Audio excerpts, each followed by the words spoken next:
প্রকৃতির রাজ্যে এমন কিছু প্রাণী আছে যাদের আচরণ বিজ্ঞানকেও বিভ্রান্ত করে। আফ্রিকার জলাভূমির গভীরে এমনই এক রহস্যময় প্রাণীর বসবাস, শুবিল। দেখতে যেন বিলুপ্ত প্রায় কোনো ডাইনোসরের উত্তরসূরি, অথচ বাস্তবে এটি আধুনিক যুগের এক জীবন্ত বিস্ময়। প্রায় 6 ফুট উচ্চতার এই বিশাল পাখি প্রথম দেখাতেই ভীতি জাগায়। তার বিশাল ঠোঁট দেখতে একেবারে কাঠের জুতোর মতো, আর আচরণ এমন অদ্ভুত যে বিজ্ঞানীরাও একে পৃথিবীর সবচেয়ে নির্বোধ বা বোকা পাখি বলে আখ্যা দিয়েছেন। শুবিল বা শুবিল স্টর্ক মূলত আফ্রিকার উষ্ণ জলাভূমি অঞ্চল, বিশেষত দক্ষিণ সুদান, উগান্ডা ও জাম্বিয়ার জলাভূমি এলাকায় দেখা যায়। এর নামের উৎপত্তি এসেছে এর অনন্য ঠোঁট থেকে। একে ইংরেজিতে শুবিল বলা হয় কারণ এর ঠোঁটের আকার অনেকটা কাঠের জুতার মতো। এই ঠোঁট শুধু বড়ই নয়, ভীষণ শক্তও। এই অদ্ভুত গঠনই তাকে দেয় শিকার ধরার সুবিধা। বিশেষ করে মাছ, ব্যাঙ, এমনকি ছোট কুমিরও সে ঠোঁটে ধরে ফেলতে পারে। বন্ধুরা, যেহেতু আপনি ভিডিওটি দেখছেন, তার মানে আপনি পেজের একজন সম্মানিত সদস্য।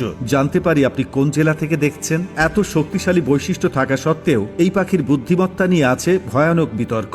গুগল ও একাধিক প্রাণীবিজ্ঞানীর গবেষণা অনুযায়ী শুবিল পাখির আইকিউ প্রকৃত অর্থে নেগেটিভ বা গড় মানের নিচে। এই পাখি এক জায়গায় ঘন্টার পর ঘন্টা দাঁড়িয়ে থাকে, নড়াচড়া করে না, উড়ে যায় না। এমনকি খাবার সামনে রাখলেও অনেক সময় তা খাবে কিনা সেই সিদ্ধান্ত নিতে তার ঘন্টা লেগে যায়। শুবিল পাখিকে পর্যবেক্ষণ করা বিজ্ঞানীরা জানিয়েছেন এর সিদ্ধান্ত গ্রহণ ক্ষমতা এতই দুর্বল যে কোনো পরিস্থিতিতে দ্রুত প্রতিক্রিয়া দেখাতে পারে না। অনেক সময় শিকার তার চোখের সামনে পালিয়ে গেলেও সে নড়াচড়া করে না। আরো অদ্ভুত হলো, মানুষ দেখলে শুবিল প্রায়ই নিজের পালক ছিঁড়ে ফেলার মতো আচরণ করে। অনেকেই ভুল করে মনে করেন এটি হয়তো ভয় বা আত্মরক্ষার প্রতিক্রিয়া কিংবা কোনো উদাহরণস্বরূপ আচরণ, কিন্তু প্রকৃতপক্ষে এটি এক ধরনের মানসিক বিভ্রান্তি। এই পাখি দীর্ঘ সময় স্থির থাকার কারণে ও সামাজিকভাবে বিচ্ছিন্ন হয়ে যাওয়ায় সহজেই মানসিক চাপের শিকার হয়। ফলে বিপদের সময় এটি যুক্তির চেয়ে অস্বাভাবিক প্রতিক্রিয়া দেখায়, যা তার প্রজাতির বোকামির প্রতীক হিসেবেই দেখা হয়। তবে শুবিলের কিছু দিক একে প্রকৃতির এক আশ্চর্য ভারসাম্যের প্রতীক করে তুলেছে।